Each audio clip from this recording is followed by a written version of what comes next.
Night terrors. Face in the window. I want to tell you a mystical story that happened to me and my current wife a few years ago. It so happened that my then girlfriend's stepfather hanged himself. He was a drinker and drank often. There is nothing surprising here. Many sin with a green serpent. The problem was that the stepfather, when drinking, became a real animal. He could urinate in the house or something else. On this basis, scandals constantly flared up. Once, after another scandal, my missus said that she would not let him drink anymore and would code. She said and went to work on the night shift, and when she returned, she found her still warm stepfather in the noose. The man loved vodka so much that he could not imagine life without it and decided to settle the score with this life. But I had a different view of what happened. He really liked to play in public, so apparently he decided to scare the household. He guessed the time so that Tatiana would return from work and saw how he climbed into the noose, got scared and allowed him to continue to thump. But something went wrong and the noose tightened around his neck. When he was removed from the noose, the eyes of the deceased expressed such surprise and bewilderment that it immediately became clear that the person was not going to die. In general, he hanged himself and hanged himself. The family cried, buried the dead man and began to live on. Tanya's mother went abroad, and I moved in with her and we began to live together. But it is not in vain that they say that where someone has committed suicide, there will be no peace. Something was constantly happening in the house. Then the dishes suddenly fell from the table to the floor. Then the doors opened without a draft.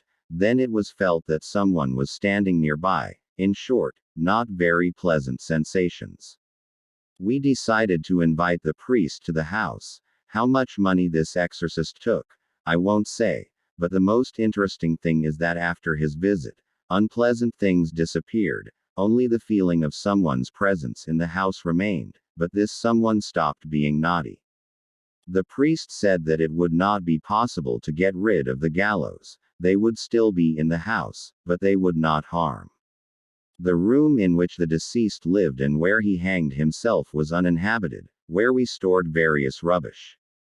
They tried to make something like a wardrobe out of it. They thought to dry clothes there in the winter.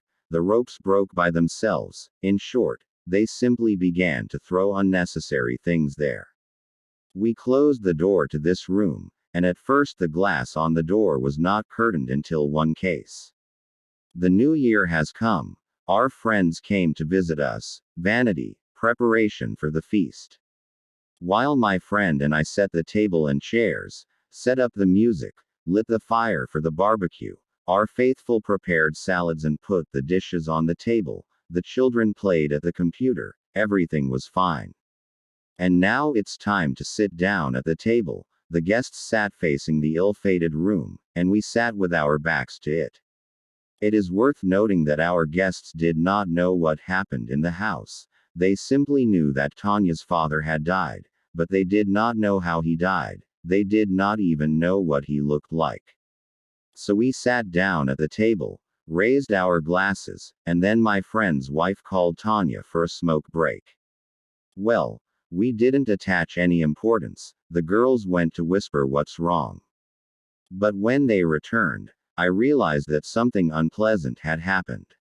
Later, Tanya told me that Vika asked why they didn't invite everyone who lives in the house to the table.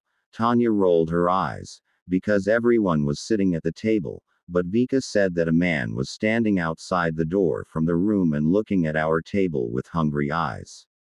After these words, goosebumps ran down my back. Since then the glass on the door to that room is always covered with a towel or something else. There is no desire one day to see the face of the gallows behind this glass.